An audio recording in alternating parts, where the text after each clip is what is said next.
Welcome back to our YouTube channel. Today we'll be learning how to make a simple Ankara top or blouse. Okay, so to do this we just need to construct our basic bodice like we normally do. So this is my shoulder here, 8 inches, and on the shoulder point I went down by 1 inch for my shoulder slope. For my neck width I'm using 4 inches, so I joined my shoulder slope to my neckline. I hope you can see this. Okay, and from there I measured my armhole, which is also my chest line.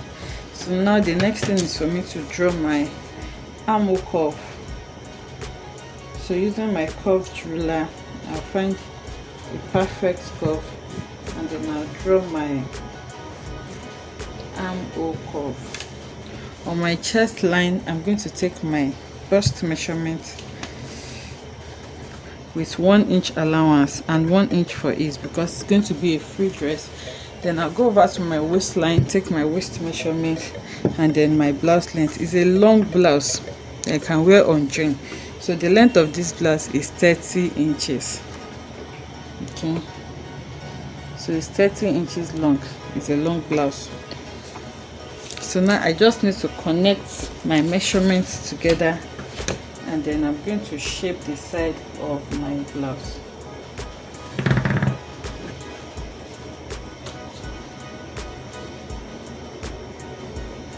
So this is what my blouse looks like after connecting it. So now that we are done with this, I don't actually need to connect up to my hemline because I'm going to be shaping this blouse the way I want it. So now this is the hemline and that's where we are working on now. This is our waistline, remember, and this is our hemline. So it depends on the style you want to give your blouse at the hem. You can either go up like we do for a normal blouse by maybe 3, 4 or 5 inches and then take your curved ruler and then slant it to your normal bust. But for this I want it to have like a senator side, so I'll be going up by 8, 9 or 10 inches depending on how open you want the side to be. So for me I'm working with 9 inches and I have 9 inches here. I'm going to mark it. So from the 9 inches mark I'm just going to use my free hand, or you can use a curve if you have it, to have like a slanting shape, not too slanted. I hope you can see what I'm trying to do. I'm just going to curve my hand so that I can have like a slant on my hemline. By the time I cut it out it will be more obvious, and that is all we need to do. Our top is ready and we can now cut it out. Okay, so it has been cut out. I hope you can see it better now. What I did is I went up from my hemline by 9 inches and then from there I slanted my blouse in to give me this shape. And like I said, you can do whatever shape you want, but this is the shape I'll be going for.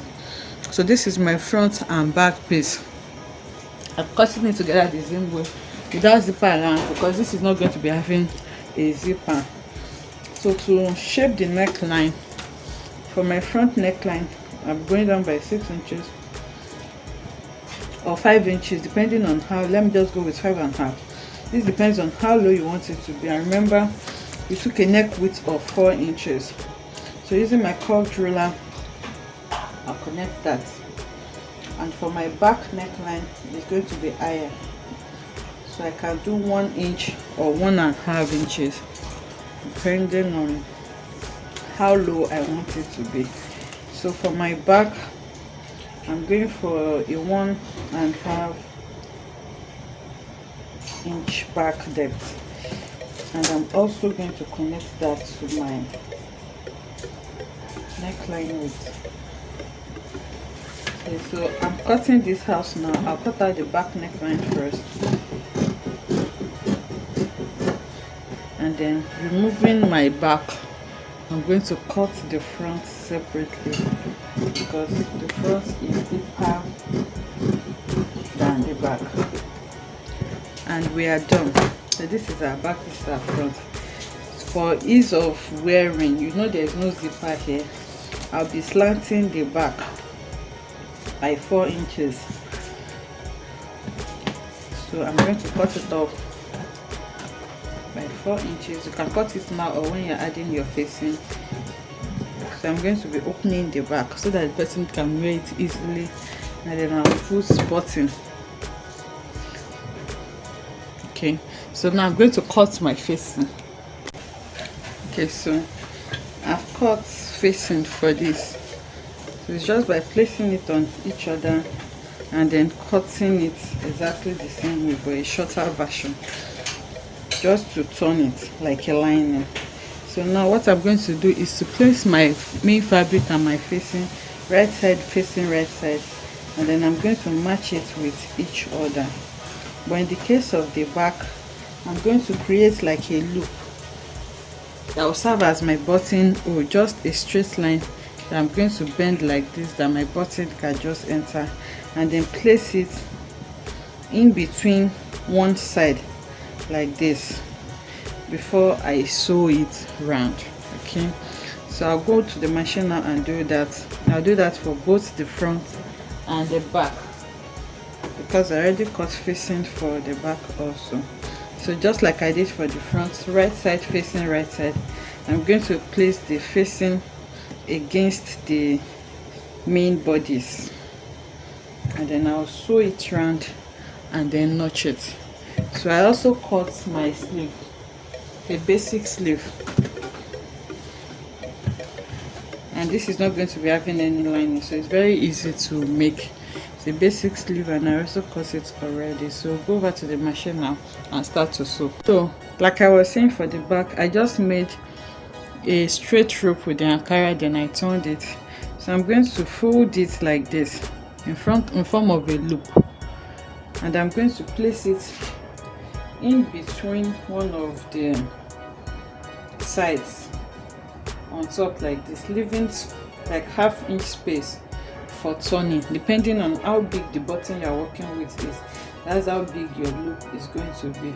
So after placing it in between, I'm going to place the facing back on it, and then I'm going to sew it round and turn. Okay, so now I've sewn it and I turned it out. So you need to turn it and iron it so the neckline is neatly finished. And for the back also, I did the same thing. I sew it, notched, and then turn. And by the time I turn it, I'll have this loop to do my buttons. Okay, so the next thing I will do now is just to sew them together on the shoulder.